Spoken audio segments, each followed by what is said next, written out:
Hola, ¿qué tal? Espero que estén muy bien. Les saluda Luis Diego Quiroz, director editorial de la revista Vida y Éxito. Me encuentro con Daniel Suchar, él es analista financiero, analista económico, y vamos a conversar sobre el tema del momento, indiscutiblemente, que es el de los aranceles y sus posibles implicaciones en la economía regional y, por supuesto, en la economía del mundo. Daniel, ¿qué tal? Muchas gracias por acompañarnos. Luis, muchísimas gracias por la oportunidad de estar contigo nuevamente, de sentirme como en casa y definitivamente es el tópico de tendencia las últimas horas. No podemos negarlo porque justamente lo que sucedió en Washington fue el epicentro de un movimiento del tablero de ajedrez completamente mundial. Daniel, la primer pregunta, tal vez algo que puede sonar muy básico, pero creo que es fundamental conocerlo. ¿Qué es un arancel? Mira, no es básica la pregunta, es una pregunta muy necesaria porque es el diario vivir de todos. Así que Luis, ahí te acompaño para ti y para todos explicando de que cuando un producto que viene de otro país tiene que nacionalizarse, se le impone un tributo para cumplir con ese requisito. Ese tributo se le conoce como un arancel. Ahora bien, ese arancel, cada país es totalmente autónomo de colocarle una cifra que puede empezar desde cero, que son aquellos países en los cuales hay aranceles justamente cero. Y hay otros países que hacen un gradiente y ellos mismos ponen el gradiente en los cuales pueden estar atravesando un 5, 10, 15, 30, 40, 50%, dependiendo no solamente del país de origen, sino también de la naturaleza del producto. Y a veces, en la mayoría de los casos que hay aranceles muy altos, también tienen un tinte más de protección al consumidor, o mejor dicho, a la producción local. Vamos a decir, en un país se produce café, entonces hace de que el café importado sea más caro para proteger a tu productor nacional. Esto de forma muy académica te explico lo que es un arancel. Otro tema muy importante acá es, eh, con los acuerdos de libre comercio, Centroamérica tiene, o América Central tiene un acuerdo de libre comercio con Estados Unidos. ¿Por qué razón, en el caso específico de nosotros, pero yo creo que aplica para cualquier país, un presidente o el presidente de Estados Unidos puede imponer aranceles y se supone que los tratados de libre comercio blindaban ese tema y pues evitaban que esto sucediera? Justamente es algo que está reinando la incertidumbre en estos momentos, puesto que muchos de estos tratados de libre comercio son multilaterales y de múltiple conveniencia. Entonces, en el caso de Centroamérica, República Dominicana con los Estados Unidos, todos tenemos un tratado que está diferenciado por país y por producto. Hay países en los cuales algunos productos sí tienden a cero, hay algunos países donde los productos fueron tendiendo a cero a lo largo de los años, o sea, fue en un gradiente, y definitivamente hay otros productos que desde el primer día fueron a 0%.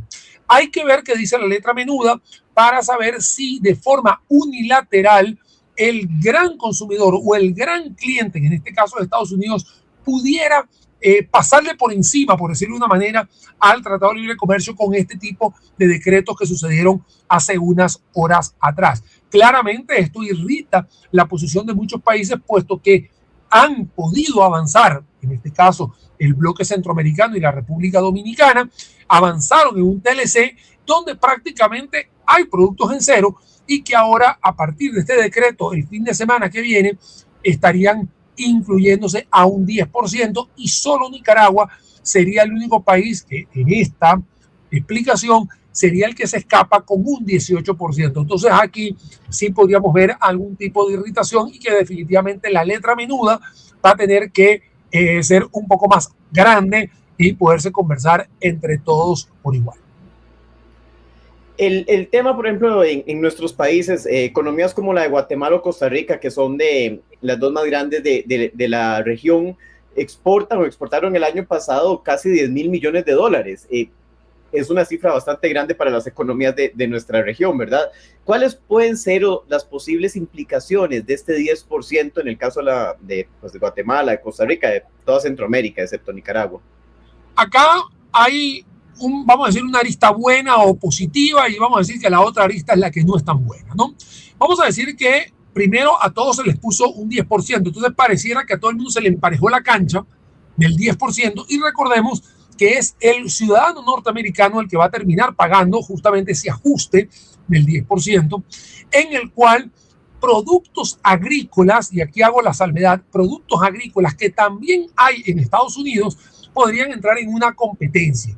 Y ahí es donde creemos todos que el análisis va a desembocar en alguna desaceleración o ralentización en las exportaciones agrícolas.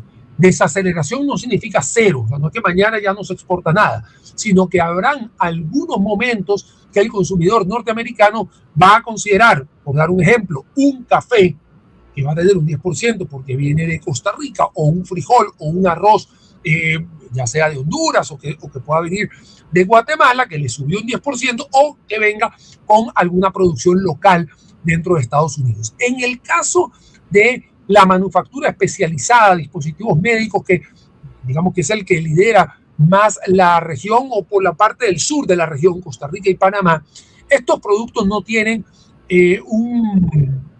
una consecuencia tan grave. Primero, porque un 10% no hace que la balanza en un producto de tan alto valor pueda ser considerado barato o caro, porque al final es caro desde su génesis. Entonces, acá podríamos decir, Luis, que todos los países de Centroamérica van a tener un componente de competitividad que se pierde con este arancel a nivel agrícola, y los países que tengan mayores exportaciones de valor agregado, más que todo manufactura especializada, son los que por lo menos no van a tener tanto impacto. Entonces acá definitivamente la región se parte en dos. Todo lo que es Nicaragua, Honduras, El Salvador y Guatemala, que predominan las exportaciones hacia Estados Unidos del sector primario, más no así en el tema de Costa Rica y Panamá, donde predomina servicios y, por supuesto, productos de alto valor agregado o de alta gama. ¿Qué pasa con los servicios? Es un tema que yo creo que no se ha dicho por ningún lado, pero eso tiene un 10%. ¿Cómo se maneja? Mira, una cosa que ha quedado en el limbo justamente ha tenido que ver con los servicios. De buena interpretación, se está buscando de que solamente vayan a ser los bienes de intercambio comercial tangibles. Entonces, volvemos a estos ejemplos que acabamos de mencionar un poquito más detallados: banano, piña, melón, frutas, hortalizas, frijoles, arroz, por supuesto, porque no el aguacate tan sabroso. Estos serán los que van a estar teniendo este arancel del 10% al llegar a los Estados Unidos. En el caso de los servicios no se ha mencionado absolutamente nada. Sí se ha mencionado lo que se llama la propiedad intelectual, pero estos tienen un gravamen diferenciado por otro lado. Vamos a decir que van por otra carretera el tema de la propiedad intelectual, que sí también lleva este tipo de arancel. Por lo tanto, vamos a tener que esperar justamente a que las aguas se calmen, porque no lo vamos a negar, a esta altura siguen estando muy turbulentas y hay mucho que ir a discutir. Prácticamente la mayoría de los países de Centroamérica ya han pedido así que un piquete a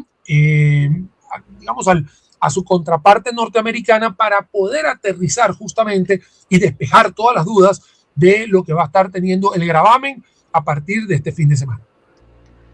Por ejemplo, en el caso de una Costa Rica que tiene, según Estados Unidos, un 17% de arancel a los productos estadounidenses que se venden en Costa Rica. ¿Hay alguna posibilidad de que se decida poner en cero esos aranceles en el caso de Costa Rica? No sé cómo funciona en el caso de los otros países centroamericanos, o tiene que pasar todo ese proceso de ley, de llegar al Congreso para aprobar una ley, como para llegar a hacer lo que hizo Israel, de que de una vez le dijo, tenemos un 0% de arancel. Mira, me quitaste un poquito las palabras de la boca, porque lo que hizo Israel y lo que había hecho Argentina hace 3 semanas atrás es la frase de querer es poder. Entonces, si bien en nuestros países tenemos una democracia muy abierta y que por supuesto va a tener que pasar por el primer poder de la República, sea en la Asamblea, ya sea alguna modificación importante del Tratado de Libre Comercio, aranceles, gravámenes, etcétera, yo creo que la frase hoy en día vuelve a renacer, y tanto en el caso de Israel como en el caso de Argentina, querer es poder.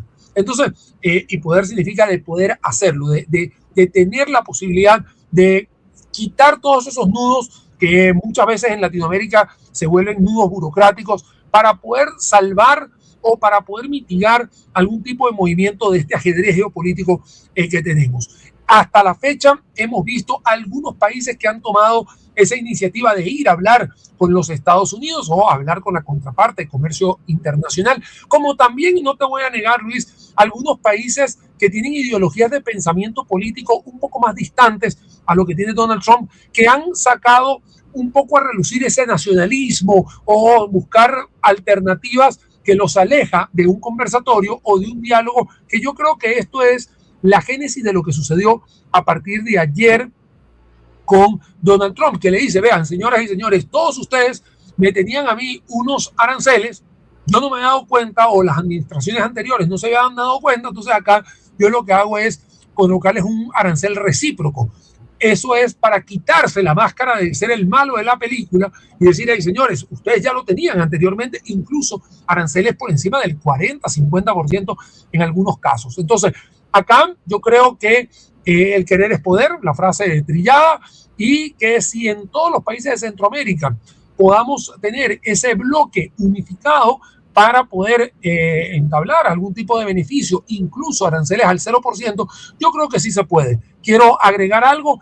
En las últimas horas he visto, y no es secreto para nadie, que el gobierno de El Salvador, Nayib Bukele, incluso dijo, yo voy a viajar a Washington a reunirme con el propio presidente Donald Trump. Entonces, he aquí algunos ejemplos tanto de cercanía como algunos de lejanía, como ha sucedido con España en estos momentos, o la propia la gobernante en México, la Claudia Sheinbaum, que han estado un poco más distanciados de todo esto. Podemos decir que este es el comienzo de un enfriamiento muy fuerte, si no es que del fin de la globalización como pensábamos que iba a ser. No lo creo, Luis. Más bien, yo creo que acá es un despertar, ¿no? Y a mí que me fascina, y esto es algo muy personal para todos ustedes, a mí me fascina mucho el tema de las guerras de las galaxias, y me acuerdo el capítulo que se llama El despertar de la fuerza, ¿no? Entonces yo creo que acá es, utilizando esa analogía, muy personal, por supuesto, yo creo que es el despertar de la fuerza de todo el mundo. O sea, yo creo que acá, si todos nos podemos poner de acuerdo, el gran gigante de los Estados Unidos estaría cediendo a todo lo que en algún momento algunos países han colocado. Entonces, si ya podemos tener una globalización que hoy en día impera prácticamente en 220 países en el mundo, que tengamos menos aranceles entre todos nosotros, va a ser una mejoría justamente para el dinamismo. Pero lo que está sucediendo no es que Estados Unidos le impone, sino que Estados Unidos lo que le dice es, te voy a colocar recíprocamente para que te despiertes, para que sepas que si tú quieres, tu país, que están, vamos a decir, en este caso, colocándole un impuesto arancelario muy alto a los Estados Unidos, quieres seguir negociando con Estados Unidos, bajemos los impuestos entre los dos. De hecho, es el ejemplo que justamente Israel y Argentina, y en este caso El Salvador, que quiere hacer, es el camino que vamos a tener que tomar muchos de los países que quieran velar por un crecimiento económico cuando dependes de los Estados Unidos. Me voy a salir un minuto de Centroamérica, si me permites, Luis, y es que definitivamente China no deja de ser menor y un gran protagonista. Y va a ser él el que, en esta guerra fría que tiene prácticamente entre Estados Unidos y China, un país que no va a ceder. Y en el caso de China, sigue siendo una gran potencia económica, la segunda del mundo, es autosuficiente. Entonces, China sí se puede dar el lujo de decir, mira, no, la verdad que no me preocupa que me hayan puesto un 34% de los aranceles porque yo les surto a 200 y pico de países más. Es diferente a la condición de Panamá, es diferente a la condición de Costa Rica, es diferente a la condición incluso de Ecuador, por ejemplo, que son países muy chicos en los cuales tienes un cordón umbilical muy fuerte con los Estados Unidos. China no. Entonces, acá empezaremos a ver una repartición ideológica de lo que podría ser justamente los que se acerquen a Estados Unidos, los que se alejen. No veo un enfriamiento. Más bien lo que veo es que va a haber un despertar de muchos que van a aprovechar esta situación. Porque si tú como Costa Rica logras bajar a cero, si tú como El Salvador logras bajar a cero y tu competidor no, al final tú vas a seguir ganando y vas a buscar esta ganancia en río revuelto. Finalmente, Daniel, muchos economistas, analistas alrededor del mundo hablan prácticamente de un apocalipsis financiero que es el que ni se vio en la famosa depresión del 29. Hablan de eso, hablan de que esto va a generar inflación, hablan de la caída de la economía planetaria. Por otro lado, he escuchado a otros analistas que dicen que esto es una forma también que el presidente quiere enfriar un poco la economía para bajar las tasas y bajar la inflación.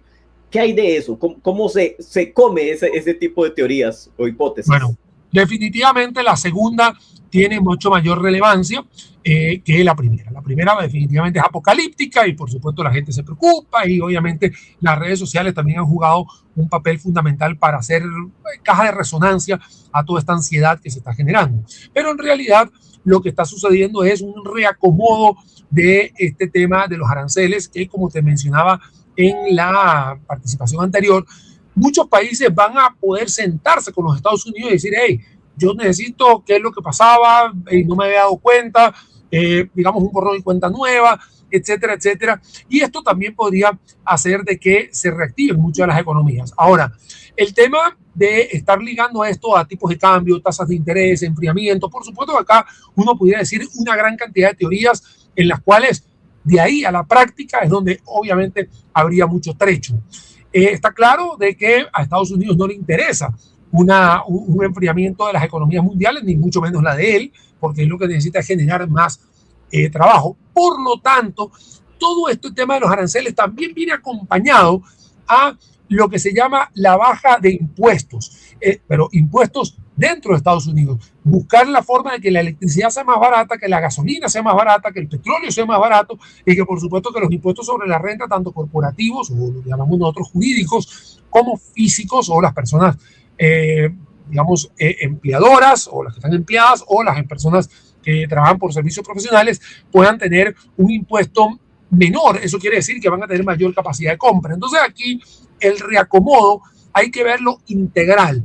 No veo que vaya a ser apocalíptico, más bien veo que puede haber algún reacomodo a corto plazo. Las bolsas de valores han reaccionado, por supuesto, muy nerviosas porque hay incertidumbre, pero lo que sí creo yo es que la tendencia de las tasas de interés sí van a ir poco a poco bajando, porque ha sido la tendencia, que se han ido reacomodando algunos países y si bien es cierto, nadie puede estar seguro de que hoy o mañana va a suceder tal o cual, lo que sí está claro es que Estados Unidos es una especie de jugador principal de la mesa de póker en el cual está moviendo fichas.